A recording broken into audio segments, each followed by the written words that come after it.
हमारे जी बीच में आरडी सरोवर जी अपने विचार रखेंगे, उसके बाद मैडम संतोष कटारिया जी अपनी बात रखेंगे, देन अशोक मेहरा जी।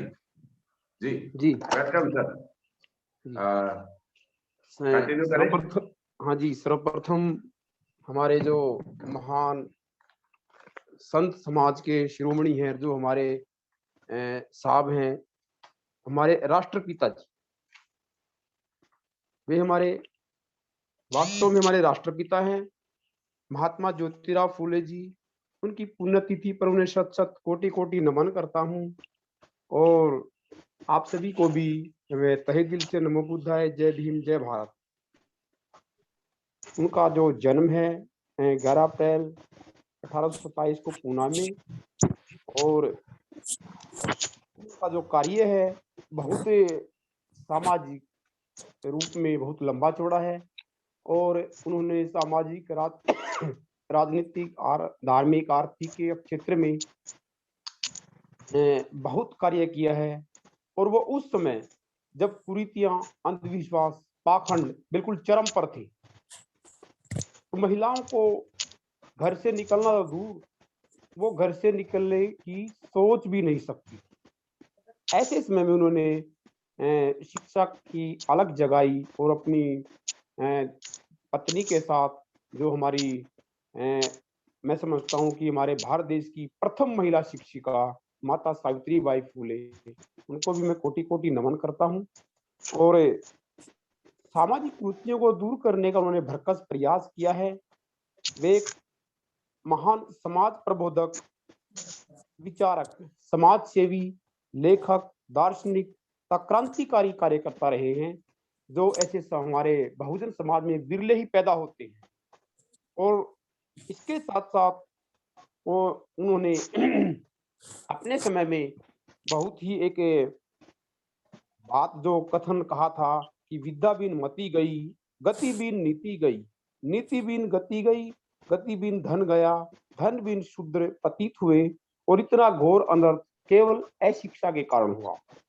देखिए उस समय में जो उन्होंने ये बातें कही, कितनी सोच समझ के, कितना विचार लगा के, कितनी बुद्धि लगा के कही होगी, जो हम उस समय जो उन्होंने बातें कही थी, हम अब वो बातें कहना शुरू करते हैं तो वो हम कहीं से लिखी हुई और उतार के राइटिंग करके तब कहते हैं।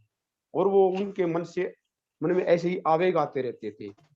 और उन्होंने संकीर्ण मान्यता, अंधविश्वास, रूढ़िवादी परंपराओं का समूल नाश, और उन्होंने एक बात कही थी कि संकीर्ण मान्यता, अंधविश्वास, रूढ़िवादी परंपराओं का समूल नाश होकर रहेगा। ये बातें उस समय हमारे राष्ट्रपिता महात्मा ज्योतिराव फूले ने कही थी, जब बहुजन समाज में जो हमारा समाज था बहुत पिछड़ा हुआ था, और पढ़ना बहुत दूर की बात थी और सोचना तो बहुत बहुत दूर की कौड़ी थी। इसके साथ साथ हमारे जो राष्ट्रपिता ज्योतिबा फूले जी ने एक कथन और कहा था, और जो जिन लोगों को गुलामी की आदत पड़ गई हो, अगर तुम उन्हें आजाद कराने जाओगे तो वे तुम्हें ही नुकसान पहुंचाएंगे। और उन्होंने बहुत दूर की सोच कर ये बात कही थी।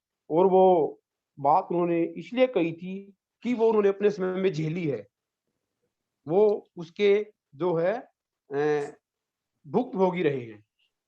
लेकिन मैं एक बात और समझता हूँ कि महात्मा ज्योतिराव फूले जी एक व्यक्ति नहीं थे, बल्कि एक संस्थान थे, एक चलते फिरते संस्थान थे, जिससे लाखों करोड़ों लोगों ने उनके अनुयायी बने और उनके पथ पर चलने की कोशिश की, और आज भी कोशिश कर रहे हैं।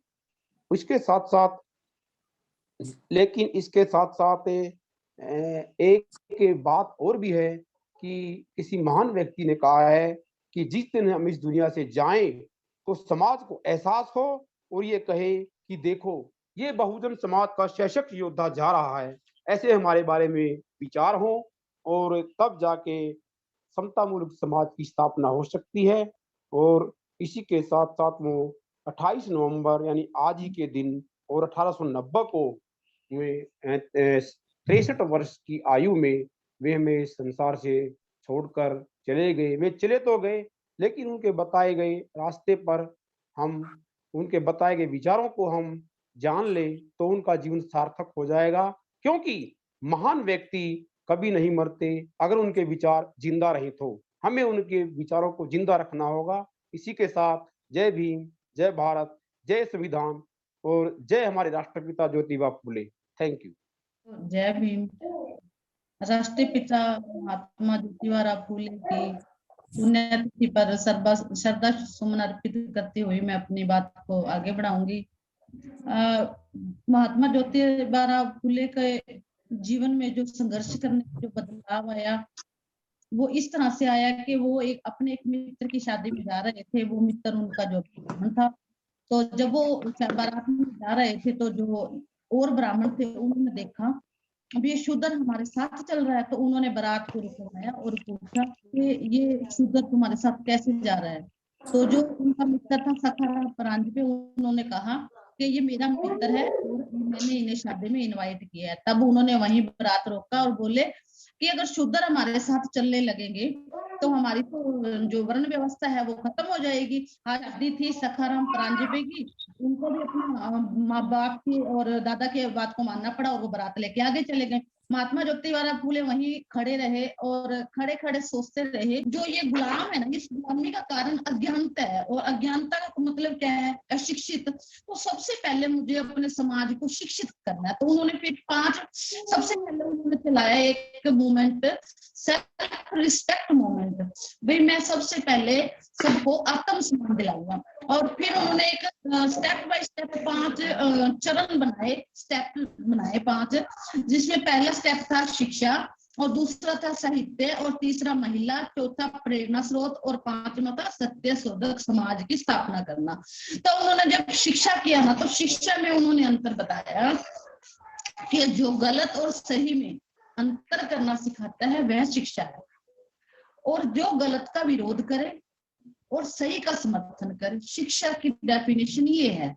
आज बामसेब भी यही काम कर रहा है, गलत का विरोध कर रहा है और सही का समर्थन कर रहा है। गलत होता सबसे पहले आज आवाज करता है, जैसे आरएसएस शोर मचाती है, हम भी वैसे वॉलंटियर हैं। बामसेब के तो हमारे भी ऐसे वॉलंटियर है, तो वो भी आज मतलब खड़े होते हैं। तो बामसेब का और उन्होंने शिक्षा के साथ साथ सबसे पहले उन्होंने महिला को शिक्षित किया कि जो पुरुष होता है वो तो एक घर में शिक्षित होता है, अगर महिला शिक्षित होती है तो वो 2 घरों को, एक तो ससुराल में और एक अपने मायके में। तो उन्होंने 1948 में स्कूल खोला, उसके अंदर सबसे पहले 6 लड़की आई। तो उन 6 में से 4 ब्राह्मणों की थी, मराठा थी और 2 शूद्र। उसके बाद उन्होंने साहित्य लिखा। सभी जानते हैं गुलामगिरी उनकी बहुत मतलब कि जबरदस्त बुक है। किसानों का हंटर, ऐसे कई किताबें उन्होंने। अब जो कोई भी किसानों का हंटर तो उसे आत्महत्या करने की जरूरत नहीं पड़ेगी, इतनी बढ़िया वो किताब है। और फिर एक किताब उन्होंने लिखी ब्राह्मणों की चाल। यानी उन्होंने समय समय पे सचेत किया है अपने लेख के माध्यम से। अपने इन्होंने सत्य शोधक समाज की स्थापना करी। सत्य के ऊपर जीत, यानी सच को सामने लेके आए। ये इनकी सच्चाई को, इनके जो इतिहास को बाबा साहेब ने पढ़ा, तो बाबा साहेब इनसे बहुत प्रेरित हुए और इनके नक्शे कदम ज्यादा थे, तो उन्होंने जागरूक किया। इस तरह से ऐसे महान शख्सियत को मैं बार बार नमन करती हूँ, श्रद्धा सुमन अर्पित करती हूँ कि इसी तरह से मतलब कि हमारे समाज के अंदर इनके बाद साहू जी महाराज आए, फिर बाबा साहेब आए, फिर काशीराम जी आए, और अब हमारे बीच काशीराम जी की एकदम लाइन पे चलते हुए हमारे साथ मनीराम बहलान जी काम कर रहे हैं। अब 2 दिन हो गए हम घूम रहे हैं, तो न खाने का पता है न पीने का पता है। मुझे भूखा रहना पड़ता है इनके साथ भी, हम भी नहीं बोलते और साथी साथ होते भी, सबको भूख नहीं लगी चलो हमें भी नहीं लगी, हम भी अपने। तो इस तरह से टाइम टू टाइम हमारे बीच हमें जगाने के लिए महापुरुष आते रहे हैं। लेकिन होता क्या है कि जब वो लोग चले जाते हैं तो हमें तब उनकी जो शिक्षा है या उनका योगदान है या उनका संघर्ष है बाद में याद आता है। तो चाहूंगी कि जाने के बाद सभी याद करते हैं, जिंदगी में संघर्ष के साथ चलो, मिल के चलो, और उस संघर्ष के अंदर योगदान करो तो हम कामयाब हो गए, हमारा समाज कामयाब होगा। तो इन्हीं शब्दों के साथ जय भीम, जय संविधान, नमो बुद्धाय।